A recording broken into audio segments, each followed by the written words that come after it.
Well, Bismillahirrahmanirrahim. Assalamualaikum warahmatullahi wabarakatuh. How's life? Hopefully that everything is good.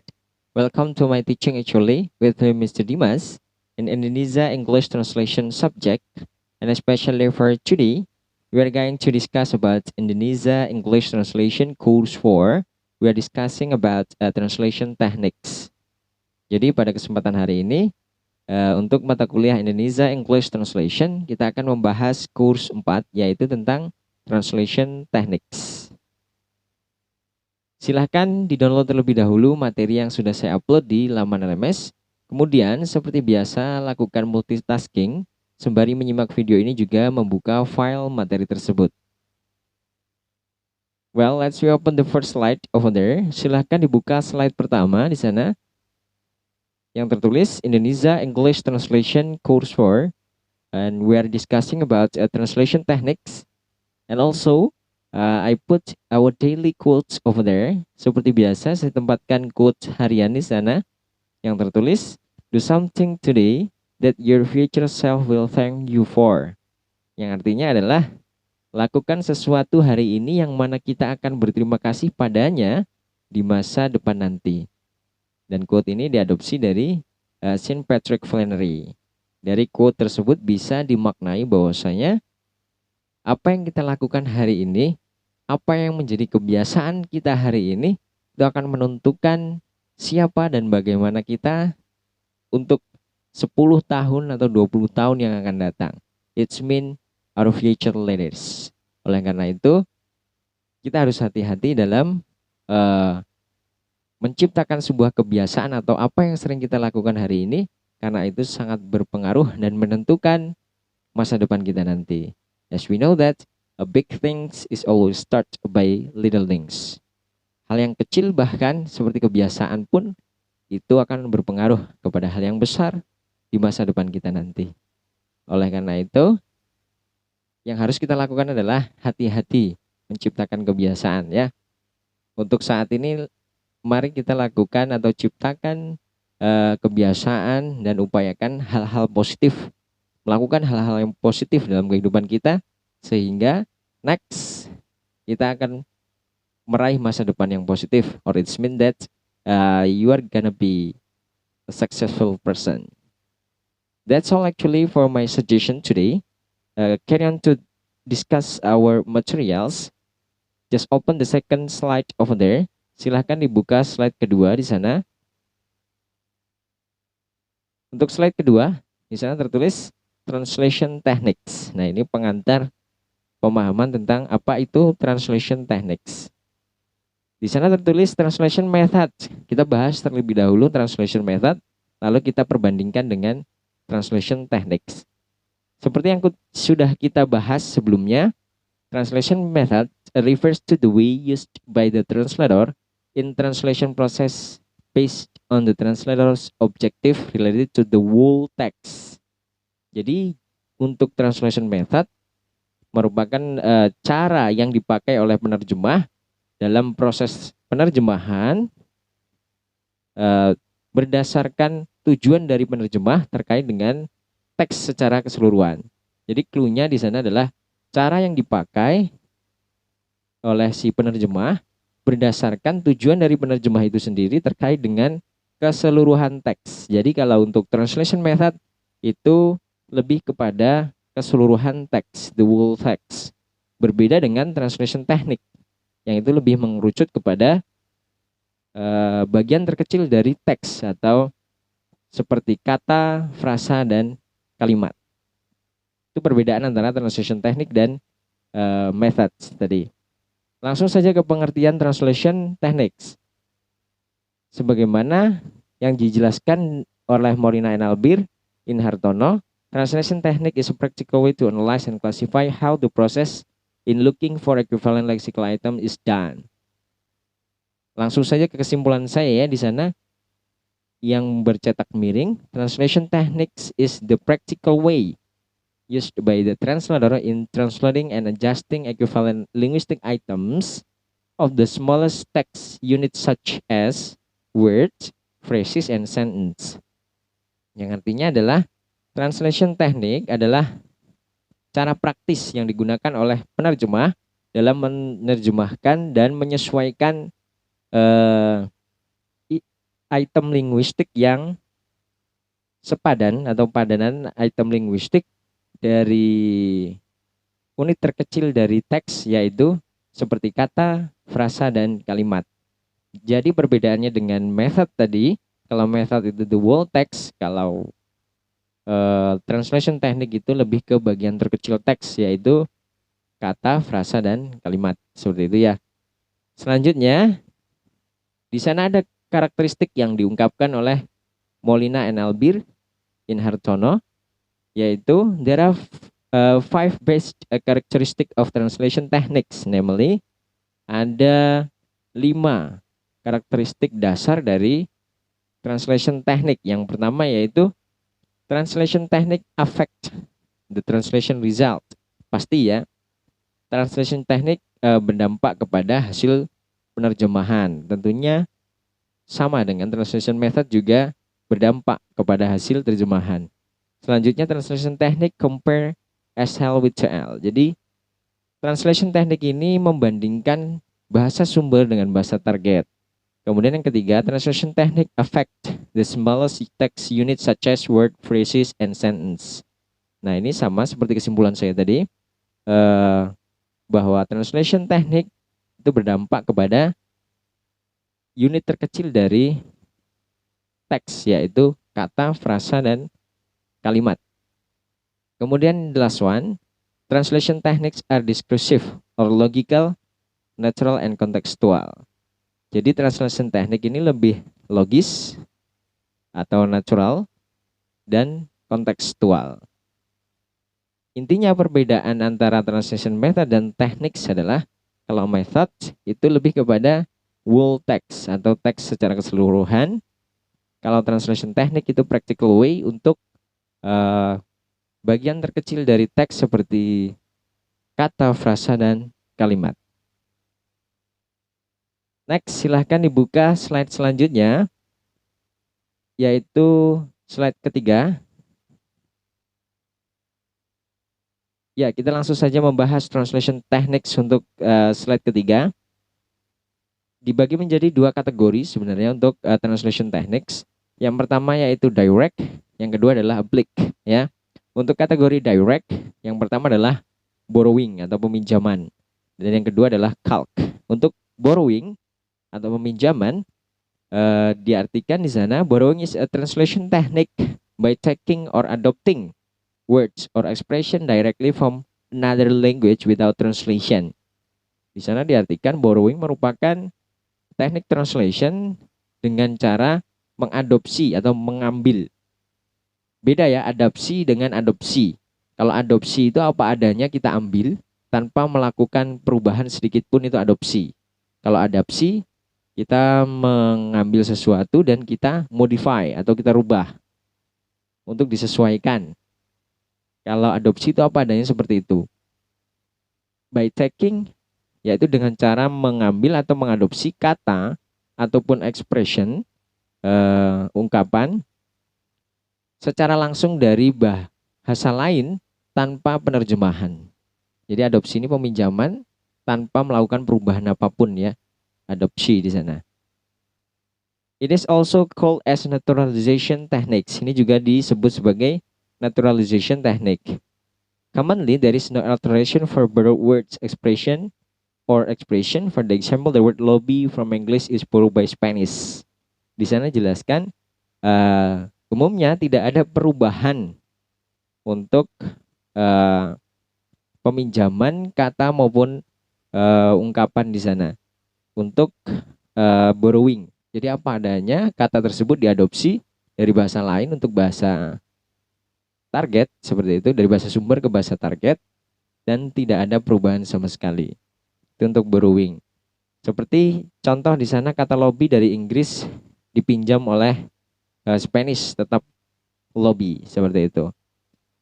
Saya juga tulis di sana contoh lain seperti mata kuliah kita, relevan dengan mata kuliah kita, yaitu Indonesian to English. Contohnya yaitu untuk English to Indonesian dulu, di sana saya tulis saddle ya. Saddle dalam bahasa Inggris itu diartikan saddle juga dalam bahasa Indonesia. Kemudian sebaliknya relevan dengan mata kuliah kita yaitu Indonesian to English, kata sate dalam Indonesian ditranslate satai di bahasa Inggris.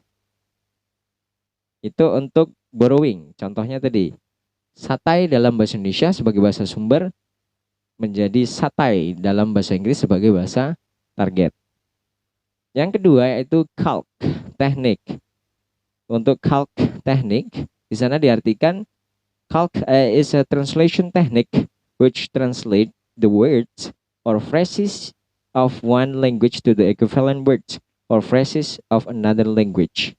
Kemudian langsung kepada definisi yang kedua saja di sana. Calc also can be defined as a phrase borrowed from another language and translated word for word, literally and structurally. Jadi untuk calc ini dapat definisikan di sana sebagai sebuah frasa yang dipinjam dari bahasa lain, maksudnya bahasa sumber di sana, dan diterjemahkan kata demi kata secara literal, kata demi kata, dan struktural. Seperti itu. Langsung saja kepada contoh. For the example, the word Biergarten in German is translated as Biergarten in English. Kemudian untuk contoh Indonesian to English, bahasa sumber Indonesian and target language-nya adalah English. Di sana contohnya adalah tanah air menjadi homeland dalam bahasa target bahasa Inggris. Kemudian Samudra Pasifik dari bahasa sumber Indonesia menjadi Pacific Ocean di bahasa Inggris sebagai bahasa target. Ya, untuk calc ini clue-nya adalah masih fokus kepada kata dan frasa di sana, belum merambah ke kalimat ya, masih sebatas kata dan frasa. Di sana diartikan word for word, literally and structurally. Jadi ada frasa yang dipinjam dari bahasa sumber, kemudian diartikan atau ditranslate word for word, kata demi kata secara literal maksudnya dan struktural. Jadi masih terfokus kepada frasa. Contohnya di sana tanah air, itu kan sebuah frasa. Kemudian ditranslate kata demi kata dan juga structurally. Kalau bahasa Inggris di sana menjadi homeland, seperti itu. Masih fokus kepada frasa ya. Next, we open the next slide over there. Just open the full slide. Slide keempat, silakan dibuka. Untuk teknik translation yang ketiga, masih dalam kategori direct, yaitu literal translation. Literal is a translation technique which tries to translate word or expressions word for word by considering their function and meanings based on the structure of sentence or grammatical construct. It doesn't consider the context. Maksudnya adalah literal translation adalah translation teknik yang mencoba untuk mentranslate kata atau ungkapan, expression, kata demi kata dengan mempertimbangkan fungsi dan maknanya berdasarkan struktur dari kalimat atau grammatical construct. Jadi bisa disimpulkan, it doesn't consider the context. Dapat disimpulkan bahwasanya literal translation di sini mencoba untuk mentranslate kata demi kata, tetapi mempertimbangkan grammatical construct-nya. Namun translation ini belum mempertimbangkan konteks. Jadi fokusnya adalah mentranslate kata demi kata dan memperhatikan grammatical construct dari bahasa target. Dalam konteks mata kuliah kita berarti bahasa Inggris ya. Grammarnya sudah dipertimbangkan, namun still avoiding the context. Konteksnya belum dipikirkan di sana. Contohnya, langsung kepada contoh source language Indonesia, dia seperti kacang lupa kulitnya. Kacang lupa kulitnya itu konteks dalam bahasa Indonesia adalah orang yang lupa tentang jati dirinya ya. Kemudian dalam target language, ketika literal translation diterapkan yang hanya mentranslate kata demi kata dan fokus kepada penyesuaian grammarnya untuk bahasa target, jadi tidak memikirkan konteks di sana, hasil translationnya adalah he is like as peanut of forgetting itself. Padahal kata peanut of forgetting itself itu tidak familiar untuk bahasa target bahasa Inggris. Memang di sana kata demi katanya benar dan grammatical construct-nya juga sudah benar, tapi konteksnya belum tepat. Karena kata peanut forgetting itself itu tidak konteksnya tidak berterima di bahasa target atau bahasa Inggris. Seharusnya konteksnya di sana someone who forget his origin gitu ya. Ya, itu adalah contoh dari word for word, literal translation yang hanya mentranslate kata demi kata dan mempertimbangkan grammatical construct tanpa mempertimbangkan konteks. Contoh kedua yaitu saya suka berenang. Nah, kemudian I like swimming untuk bahasa targetnya itu English. Kata swimming di sana digunakan karena yang diperlukan di sana adalah kata berenang di sana konteksnya adalah noun atau kata benda, sehingga untuk target language-nya dia menggunakan gerund verb ing yaitu swimming di sana ya, karena konteksnya adalah noun kata benda yang menempati posisi objek dalam kalimat. Subjeknya adalah I, like adalah menyukai, swimming adalah gerund sebagai noun atau objek dalam kalimat tersebut. Tidak menggunakan kata swim, karena swim itu kata kerja. Nah, ini grammatical construct-nya benar, word for word juga, tetapi konteksnya masih diabaikan.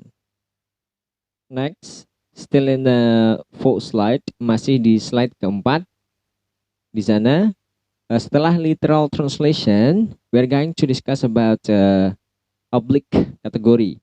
Jadi untuk kategori selanjutnya, jikalau yang tadi kita membahas tentang teknik pada kategori direct, untuk selanjutnya kategori oblique. Dalam kategori oblique terdapat banyak ya translation teknik. Yang pertama di sana adalah transposition atau transposisi. It is the translation technique which translate a source language or SL to the target language or TL by changing the grammatical category or form. There is a safe or class or position in this technique. Dapat diartikan di sana translation teknik transposition merupakan sebuah translation teknik yang mentranslate atau menerjemahkan bahasa sumber ke bahasa target dengan mengganti atau merubah kategori grammatical atau bentuk grammatical dari bahasa sumber ke bahasa target. Dan di sana juga ditekankan bahwasanya there is a safe or word class or position in this technique. Maksudnya adalah terjadi pertukaran kelas kata atau posisi di dalam teknik ini. Clue-nya adalah terjadi pertukaran kelas kata atau posisi di sana ya. Yang pertama, untuk contoh poin A di sana adalah pergeseran bentuk wajib dan otomatis yang disebabkan oleh sistem dan kaidah bahasa. Pergeseran bentuk wajib dan otomatis sebabnya adalah sistem dan kaidah bahasa. Contohnya dalam source language bahasa Indonesia, gadis cantik. Kemudian strukturnya noun plus adjective. Noun dulu yaitu gadis, kemudian cantik adjective. Dalam bahasa target dengan teknik transposition tadi terjadi pertukaran posisi dari atau kelas kata di sana menjadi dalam bahasa Inggris beautiful girl. Dibalik adjective terlebih dahulu baru noun. Then just open the next slide. Slide kelima di sana untuk contoh poin B masih teknik transposition di sana.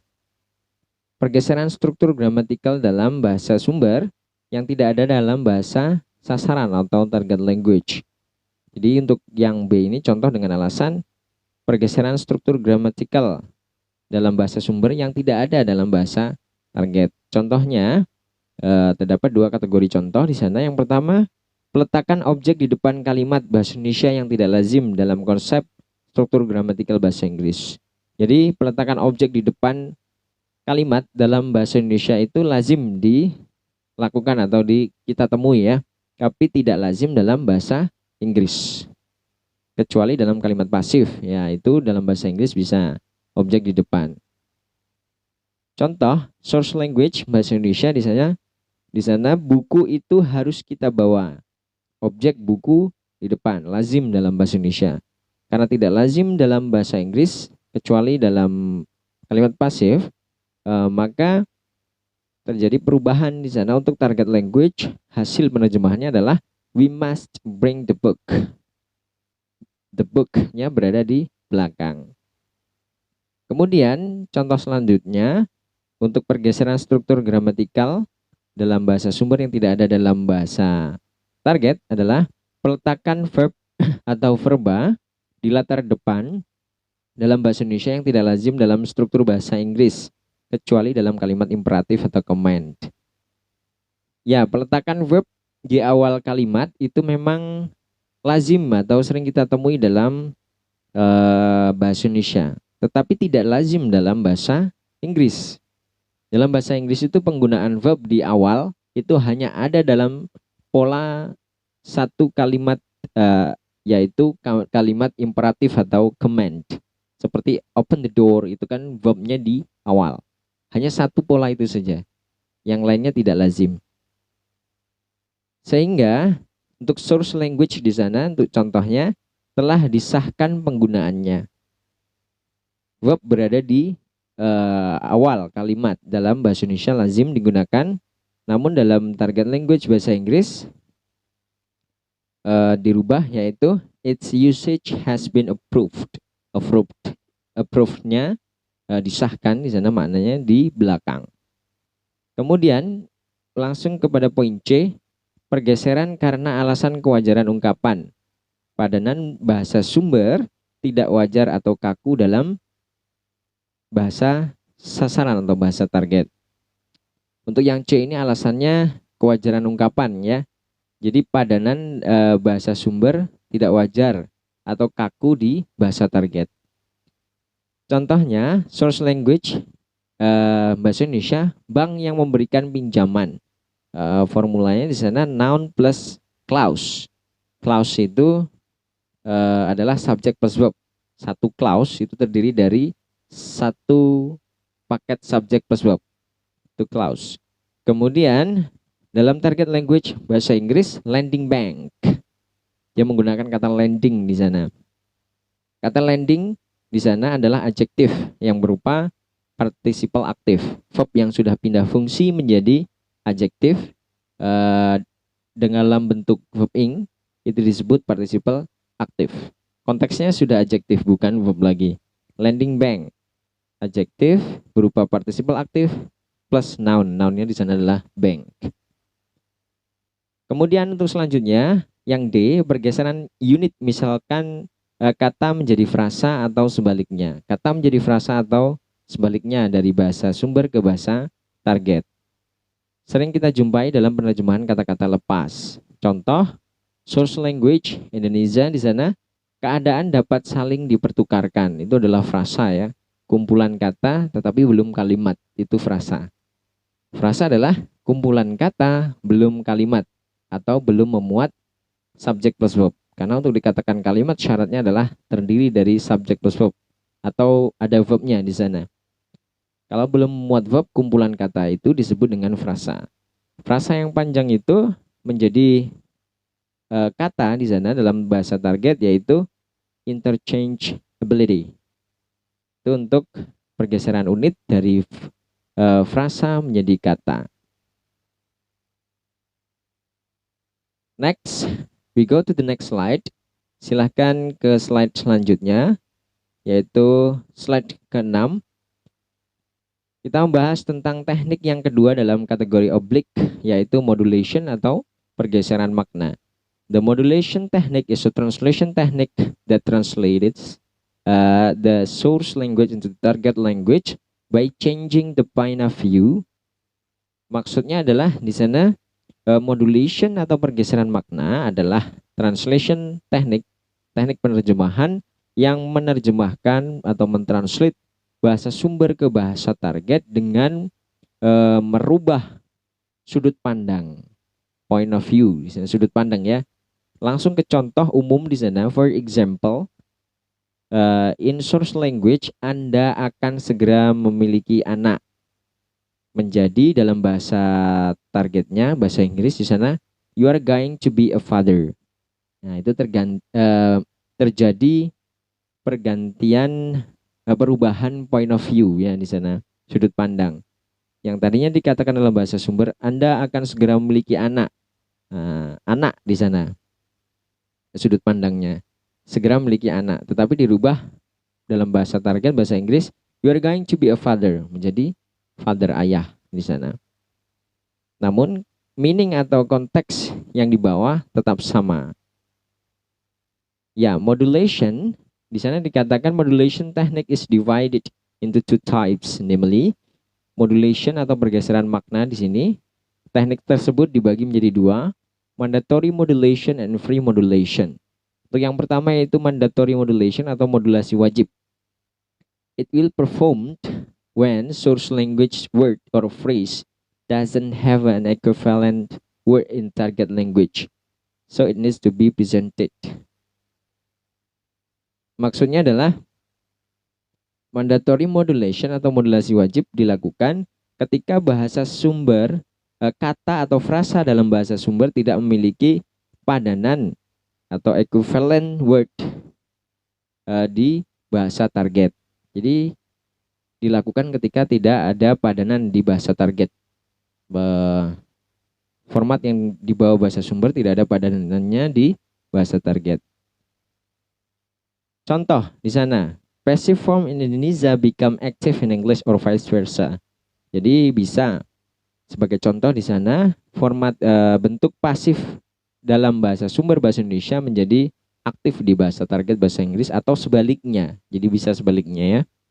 Source language Indonesia di sana menjadi laporan itu akan saya sampaikan besok pagi. Laporan itu, objeknya di depan, berarti format pasif dari bahasa sumber Indonesia menjadi format pasif ya dari bahasa Indonesia, source language Indonesia di sana, laporan itu akan saya sampaikan besok pagi. Laporan itu format pasif dalam bahasa Indonesia berubah menjadi aktif dalam bahasa target bahasa Inggris, yaitu I will submit the report tomorrow morning. I will submit the report tomorrow morning. Jadi menjadi aktif dalam bahasa target atau bahasa Inggris di sana. Objeknya di belakang, the reportnya. Kalau untuk source language-nya tadi pasif ya, laporan itu di depan. Selanjutnya yang B yaitu free modulation atau modulasi bebas. Free modulation is a translation technique which is performed for non-linguistic reasons. For example, to clarify meaning, create a linkage of meaning, look for natural equivalent meaning in target language, and so on. Maksudnya adalah free modulation adalah teknik penerjemahan yang dilakukan karena alasan non-linguistik, jadi bukan alasan kebahasaan ya di sana. Sebagai contoh, alasan-alasannya yaitu mengklarifikasi meaning atau mengklarifikasi makna, kemudian menciptakan pertalian makna dan juga mencari padanan yang natural, padanan makna yang natural di bahasa target. Jadi untuk free modulation ini dilakukan alasannya non-linguistic reason atau bukan alasan kebahasaan ya, alasan non-linguistik. Ya, langsung saja ke contoh ya di sana. Untuk contoh mengklarifikasi makna, state explicitly in TL what is implied in SL. Maksudnya adalah menyatakan secara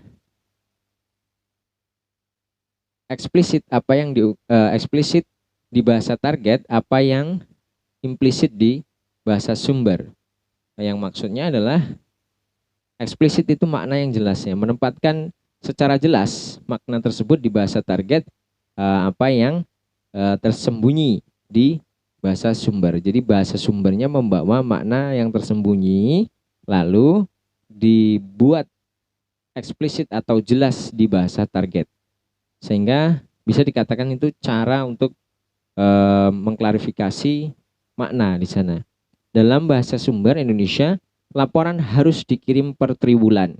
Kata triwulan di sana dianggap implisit atau makna yang tersembunyi, sehingga dibuat eksplisit di bahasa target atau makna yang jelas, yang gamblang di sana, 3 months.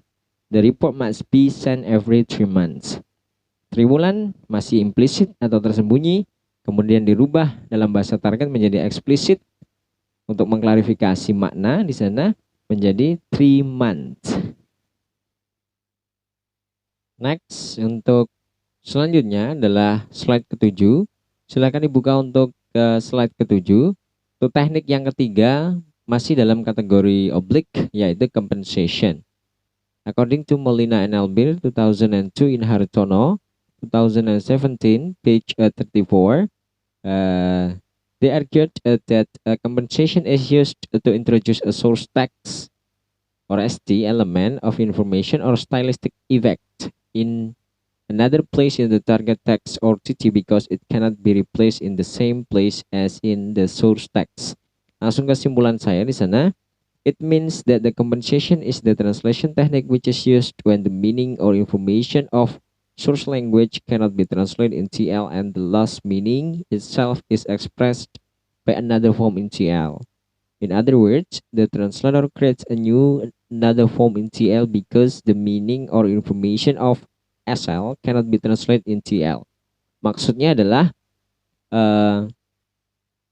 compensation adalah teknik penerjemahan yang digunakan ketika makna atau informasi dalam bahasa sumber tidak bisa ditranslate ke dalam bahasa target, dan makna yang hilang tersebut atau yang tidak bisa ditranslate ke dalam bahasa target tadi diekspresikan dengan bentuk yang lain di bahasa target.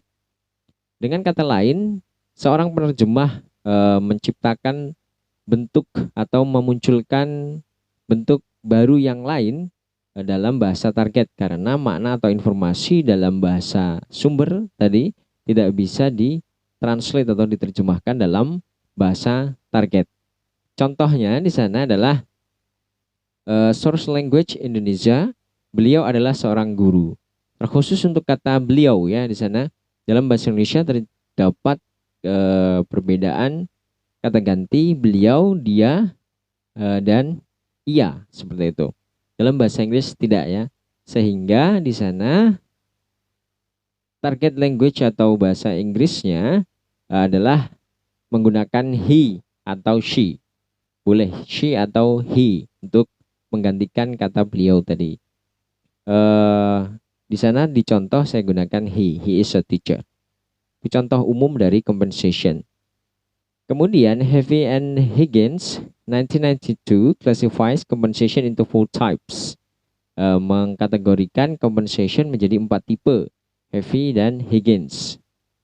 Ya, berbicara tentang compensation, ya makna dasarnya adalah penggantian ya. Kompensasi dalam konteks bahasa Indonesia biasanya ganti rugi, penggantian kerugian seperti itu. Compensation itu penggantian. Ya, kembali kepada 4 types of compensation, 4 tipe dari compensation teknik. Yang pertama yaitu compensation in kind atau compensation dalam jenis. Untuk compensation in kind, it is a translation technique which tries to make up one type of textual effect in the source text or ST by another type in the target text.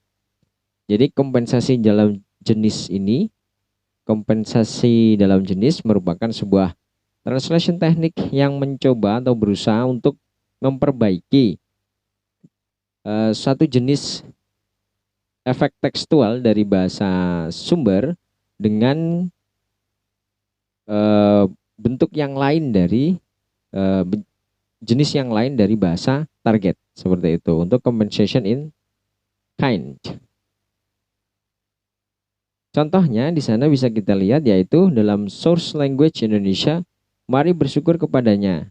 Untuk bahasa sumber bahasa Indonesia di sana, jenis dari efek tekstual dari bahasa sumbernya adalah kata nya di sana.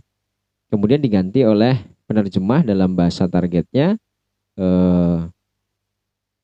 dengan bentuk jenis yang lain di dalam bahasa target yaitu God.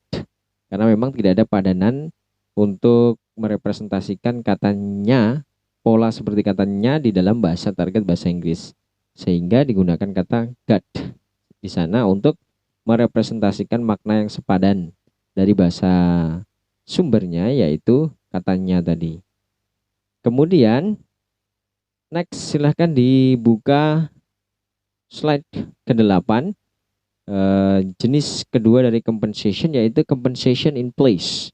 Untuk compensation in place is a technique which tries to make up the lost effect in a certain place in source text by recreating a corresponding effect at an earlier or later phrase or sentence in the target text. Maksudnya adalah compensation in place atau compensation di tempat ya, merupakan sebuah teknik penerjemahan yang berupaya menampilkan suatu efek yang hilang pada bagian tertentu ya dalam bahasa sumber dengan cara menciptakan ulang sebuah efek tersebut yang tentunya sesuai, baik itu terletak pada posisi awal maupun posisi akhir suatu frasa atau kalimat dalam bahasa target.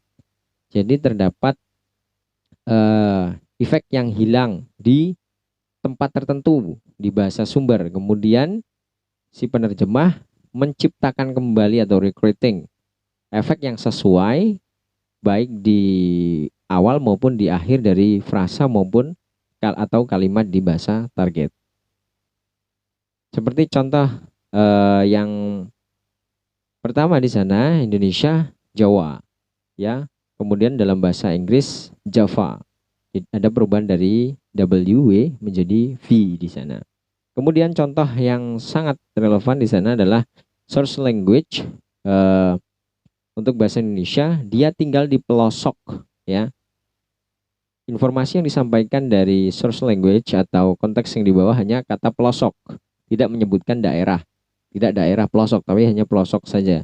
Kemudian dalam sehingga sense di sana terjadi hilangnya efek di bagian kata daerahnya untuk bahasa sumber.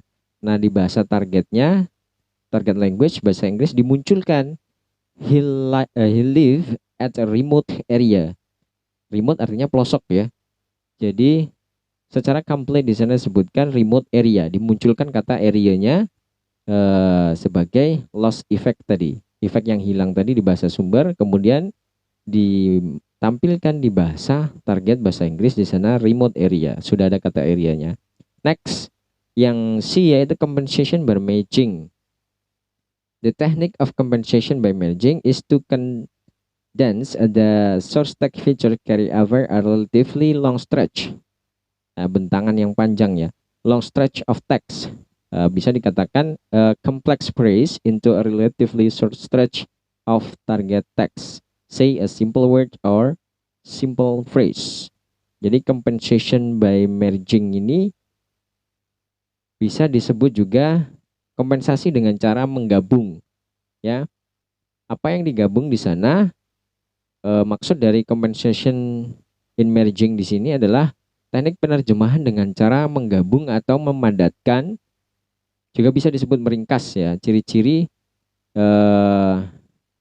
bahasa sumber dalam bentangan yang relatif panjang atau di sana disebutkan bisa dikatakan frasa yang kompleks ya, ke dalam sebuah bentangan yang relatif pendek dalam bahasa target atau bahasa sasaran.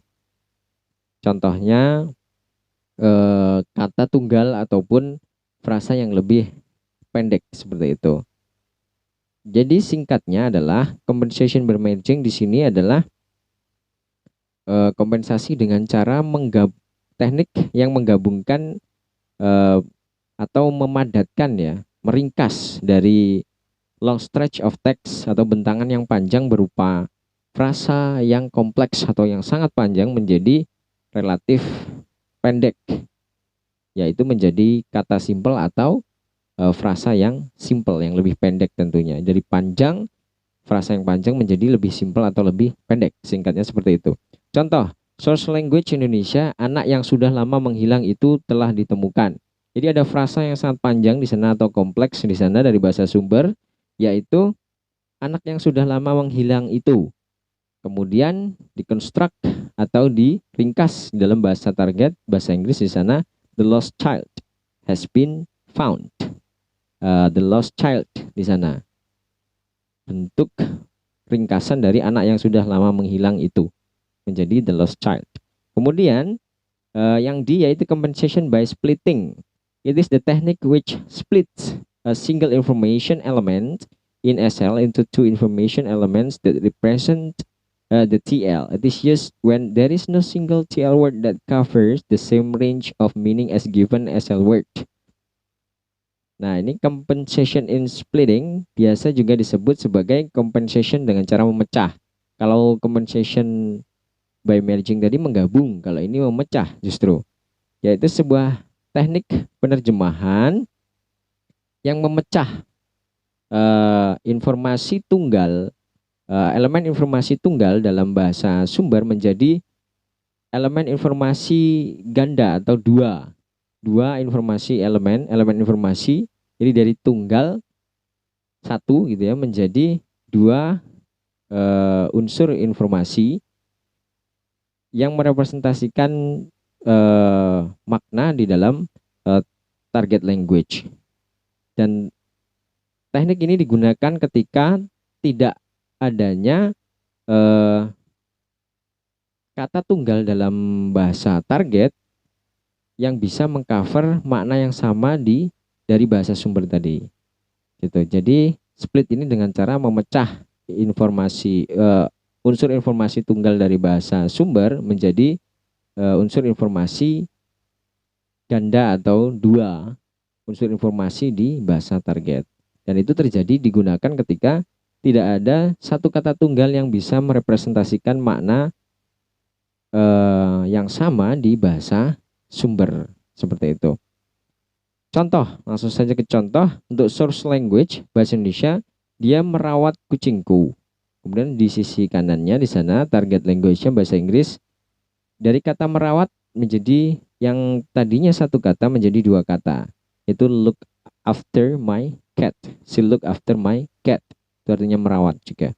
Kemudian source language Indonesia, kita akan menua. Kata menua di sana karena memang tidak ada padanan yang sangat sesuai di bahasa target bahasa Inggris, dia dalam pemilihan katanya dirubah menjadi we will be getting old. Getting old menjadi dua kata, menua satu, kemudian dalam target language English menjadi getting old dua. Karena memang yang tepat untuk merepresentasikan kata menua adalah getting old. Karena tidak ada translation menua dalam bahasa Inggris secara langsung. Getting old itu semakin tua, itu.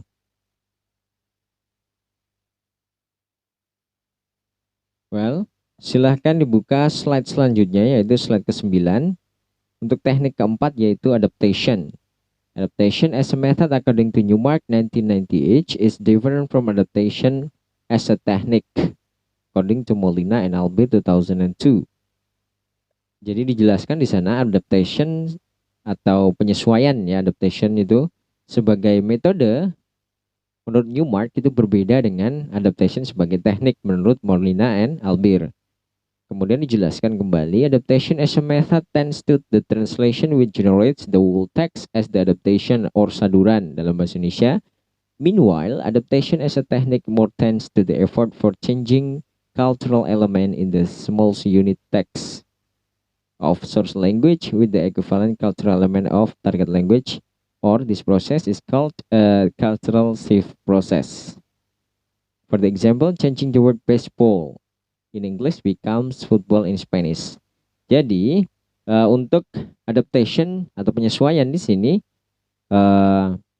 ketika disebut sebagai method according to Newmark tadi merupakan sebuah penerjemahan yang cenderung kepada penerjemahan yang menghasilkan adaptasi atau penyesuaian untuk teks secara keseluruhan. Kalau untuk method itu teks secara keseluruhan adaptasinya, penyesuaian atau sadurannya. Jadi si penerjemah ini menyadur teks secara keseluruhan. Sedangkan kalau teknik, adaptation sebagai teknik di sana yang menjadi pembahasan kita di sini, adaptation sebagai teknik cenderung kepada upaya untuk merubah unsur budaya dari bahasa target, khususnya yang dibawa oleh bagian terkecil dari teks, unit terkecil dari teks seperti kata, frasa, dan klausa dengan unsur budaya yang sesuai di bahasa target. Atau proses ini disebut dengan peralihan proses peralihan budaya atau cultural shift process. Jadi terjadi peralihan budaya dari bahasa sumber ke bahasa target. Khusus untuk teknik fokus kepada kata, frasa, dan klausa. Beda dengan metode yang teks secara keseluruhan. Next, langsung kepada contoh di sana source language Indonesia, hormat saya. Budaya dalam bahasa Indonesia, ungkapan di sana hormat saya. Kita sering menggunakan hormat saya di sana ya. Dalam menulis surat biasanya di endingnya hormat saya seperti itu. Kemudian untuk bahasa target, karena tadi dikatakan terjadi peralihan budaya, disesuaikan budaya sesuai dengan bahasa target, bahasa Inggris di sana, yaitu sincerely yours, seperti itu. Next, untuk teknik yang kelima, description. Untuk description is to replace a term or expression with a description of its form or and function. Nah, untuk description ini digunakan untuk mengganti sebuah istilah atau ungkapan dengan deskripsi atau keterangan, penjabaran ya, deskripsi dari istilah tersebut, atau bisa dimunculkan fungsinya untuk mendeskripsikan dari istilah tersebut. Jadi dalam description ini kita menggunakan sebuah deskripsi dalam penerjemahan di bahasa targetnya. Contoh, source language Indonesia tumpeng. Tumpeng itu kan tidak ada dalam culture bahasa target bahasa Inggris di sini. Jadi diterjemahkan dengan cara mendeskripsikan tumpeng itu sendiri. Dalam terjemahan bahasa Inggrisnya sebagai target language di sana, traditional Japanese food eaten on birthday party, yang jika diartikan adalah makanan tradisional Jawa yang dimakan ketika pesta ulang tahun, seperti itu. Kemudian next one, untuk teknik keenam adalah discursive creation atau kreasi diskursif ya. It is the translation technique which establish a temporary equivalent that is totally unpredictable out of the context. Maksudnya adalah teknik kreasi diskursif atau discursive creation di sini sebuah teknik penerjemahan yang berupaya untuk menentukan atau menciptakan sebuah padanan sementara yang benar-benar di luar konteks yang tidak terprediksi sama sekali. Jadi diciptakan sebuah padanan sementara di sana dalam bahasa target tentunya yang tidak terprediksi dan keluar dari konteks.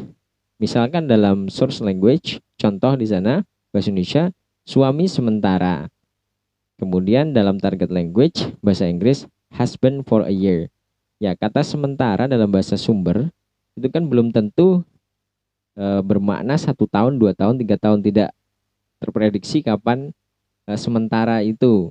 Konteks sementara itu berapa lamanya tidak diketahui. Tapi di sana dalam target language-nya dimunculkan sebuah padanan yang tidak terprediksi atau out of the context. Itu husband for a year. Suami untuk 1 tahun. Nah, itu kan tidak terprediksi padanan itu. Itu contoh dari discursive creation. Biasanya discursive creation itu digunakan untuk mentranslate translation judul karangan, judul novel atau judul movie agar menarik si pembaca. Jadi tujuannya adalah memunculkan kemenarikan dari hasil translation itu untuk discursive creation. Next. Silahkan dibuka slide selanjutnya, yaitu slide ke-10. Establish equivalent. Ya, untuk establish equivalent, it is the translation technique which try to use a familiar or recognized term or expression in TL based on dictionary or language rules of TL as the equivalent for SL.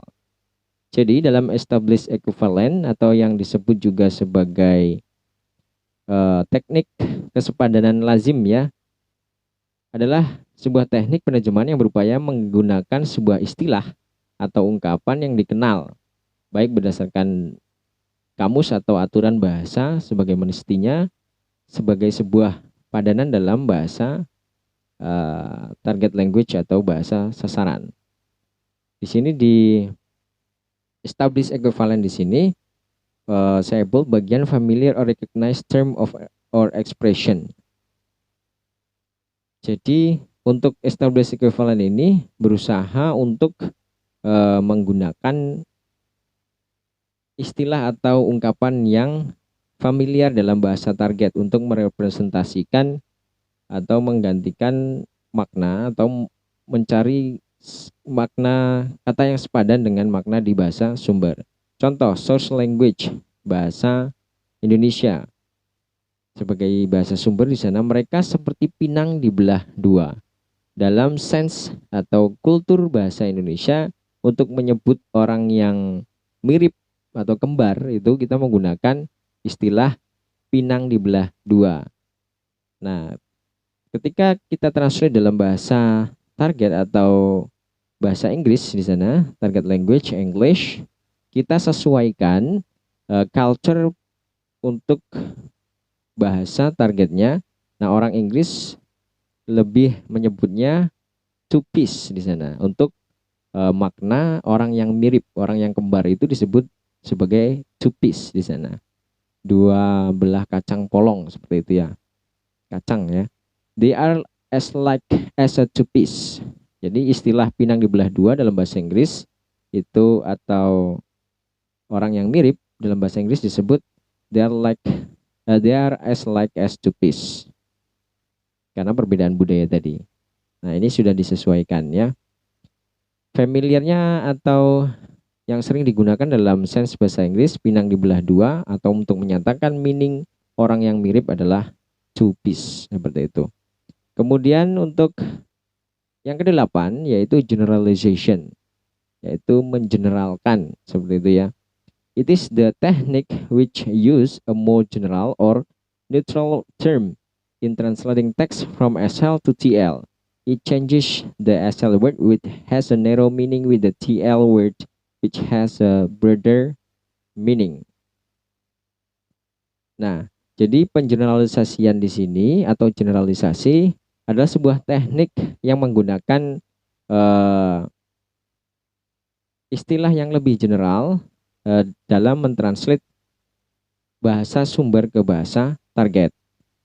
Teknik tersebut mengubah bahasa sumber yang memiliki makna yang sempit menjadi makna yang lebih luas di dalam bahasa target atau target language.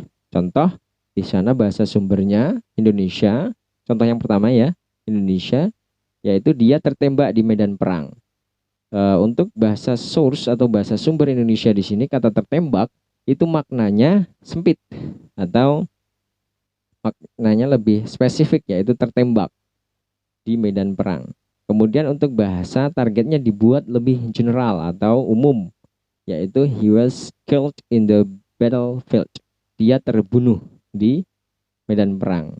Tentunya ketika dibandingkan tertembak dengan terbunuh itu lebih umum terbunuh ya. Karena terbunuh itu kita tidak tahu terbunuhnya karena apa. Nah, itu.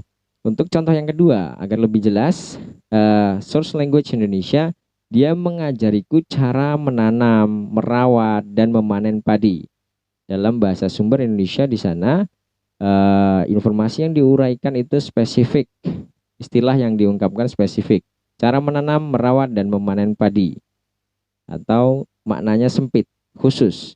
Lalu dirubah menjadi umum atau general di dalam bahasa target bahasa Inggris di sana. He teaches me about rice farming. Dia mengajariku cara bertani padi. Ketika dibandingkan dalam source language, cara menanam, merawat, dan memanen padi itu adalah bentuk spesifik atau meaning yang sempit dari meaning yang umum di bahasa target, yaitu bertani padi. Bertani padi lebih general ketimbang menanam, merawat, dan memanen padi dalam bahasa sumber. Itu untuk generalization, ya, yaitu translation teknik yang berfungsi untuk merubah makna yang sempit dalam bahasa sumber menjadi makna yang lebih general di bahasa general atau umum di bahasa target, seperti itu ya. Next, just open the next slide. Untuk slide ke-11, yaitu teknik ke-9, particularization. Particularization ini kebalikan dari generalization tadi. Particularization is a technique which try to use a more precise or concrete term in translating text from source language to target language. This technique is the opposite of the generalization translation technique. It tries to translate term from SL to TL by finding the equivalent term or word which more specific in TL. Jadi particularization ini opposite atau kebalikan dari lawan dari generalization tadi. Kalau generalization tadi dari source language-nya yang memiliki makna yang sempit kemudian menjadi makna yang umum atau general di bahasa target, untuk particularization ini kebalikannya, yaitu merubah bentuk yang umum dari bahasa sumber menjadi spesifik di bahasa target, seperti itu. Yang tentunya yang ekuivalen ya dari bahasa sumbernya. Saya ulangi, untuk particularization ini kebalikan dari generalization. Kalau particularization di sini merubah istilah yang umum dari bahasa sumber menjadi spesifik di bahasa target. Silahkan dilihat contoh untuk source language bahasa Indonesia di sana. Mereka tinggal di tempat penginapan. Ini adalah istilah umum, tempat penginapan ya. Kemudian dalam bahasa targetnya, target language English, dibuat spesifik di sana, they stay in a hotel. Ketika dibandingkan tempat penginapan sebagai bahasa sumber di sana lebih umum ketimbang bahasa target English di sana hotel. Jadi hotel adalah bentuk spesifik daripada penginapan. Tempat penginapan umum, hotel spesifik. Particularization berfungsi merubah istilah umum dalam bahasa sumber menjadi spesifik dalam bahasa target. Nah, kemudian selanjutnya yang ke-10 adalah teknik reduction. It is the translation technique which reduction. It is the translation technique which reduce item of information in the target language or TL. Jadi reduction ini bisa diartikan pengurangan ya. Adalah translation teknik translation yang mengurangi item dari atau informasi dari bahasa target di dalam bahasa targetnya.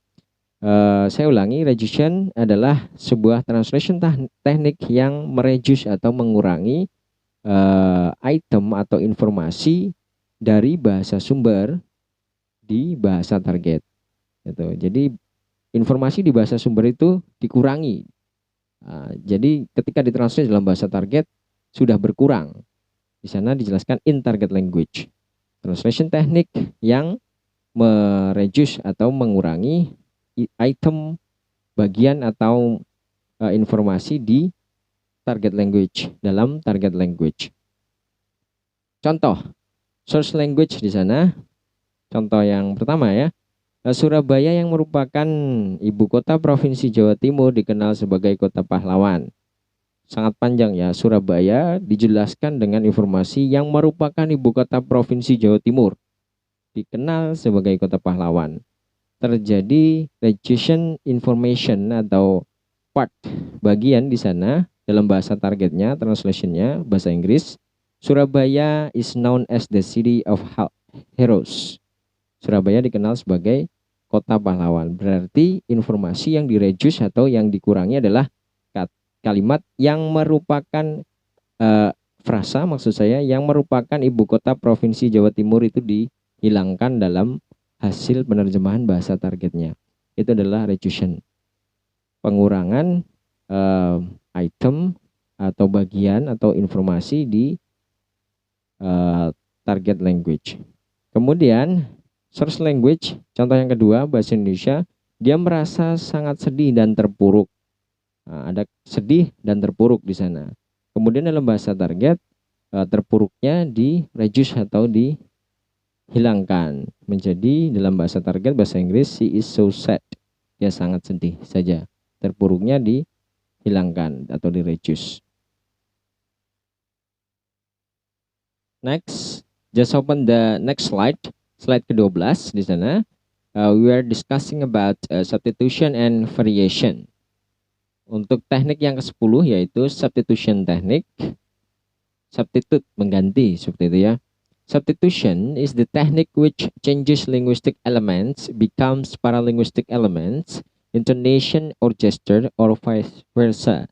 Maksudnya adalah substitution adalah teknik translation yang mengganti linguistic element atau merubah linguistic element menjadi paralinguistic element. Di sana dijelaskan apa itu paralinguistic element, yaitu seperti intonation, intonasi, dan juga gestures atau bahasa tubuh, gerak tubuh ya. Atau sebaliknya, bisa jadi dari paralinguistic element menjadi linguistic element. Sebaliknya ya. Example, contoh di sana, source language bahasa Indonesia dari paralinguistic element dalam bentuk gesture atau gerak bahasa tubuh di sana menunjukkan ibu jari seperti ini. Dalam target language bahasa Inggris ditranslate menjadi good job. Nah, itu contoh dari substitution. Kemudian the last one we are discussing about the variation. Teknik yang ke-11 dan yang terakhir adalah variation technique dalam translation is to change linguistic or paralinguistic elements, intonation or gestures that affect to the aspect of linguistic variation, such as changes of textual tone, style, social dialect, geographical dialect, and etc. Maksudnya adalah variation di sini merupakan sebuah teknik translation yang merubah linguistik atau paralinguistik elemen seperti intonation dan juga bahasa tubuh tadi, gesture, yang berdampak kepada aspek variasi linguistik seperti pergantian textual tone, nada ya, kemudian style, gaya bahasa, social dialek ya, geographical dialect, dan lain sebagainya. Jadi terjadi perubahan linguistik atau paralinguistik elemen tadi yang berdampak kepada linguistic variation, aspek linguistic variation seperti tone, style, social, gaya bahasa maupun dialek yang disebut dengan aspek of linguistic variation. Langsung saja kepada contoh source language Indonesia di sana. Style gaya bahasa Indonesia yang sering kita gunakan adalah ngomong-ngomong. Nah, itu ngomong-ngomong itu dalam style bahasa Indonesia atau kultur dialek bahasa Indonesia. Dalam target language itu disesuaikan juga untuk dialek di sana, yaitu by the way. Kemudian tahu nggak sih dalam bahasa Indonesia itu dalam bahasa Inggris yang sepadan atau ekuivalen dengan dialek atau style dari tahu gak sih dalam bahasa Indonesia sebagai bahasa sumber. Untuk target language bahasa Inggris adalah you know what, seperti itu. Kemudian asal kalian tahu dalam bahasa Indonesia sebagai bahasa sumber, dalam target language bahasa Inggris stylenya adalah for your information. Nah, itu contoh dari variation. Ya, perubahan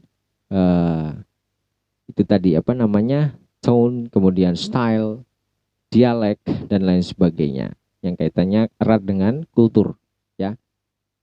Umumnya lebih condong kepada style dan dialek seperti itu untuk variation. I think that's all for today about the translation techniques. Thank you so much actually for your great attention. The last say wassalamualaikum warahmatullahi wabarakatuh.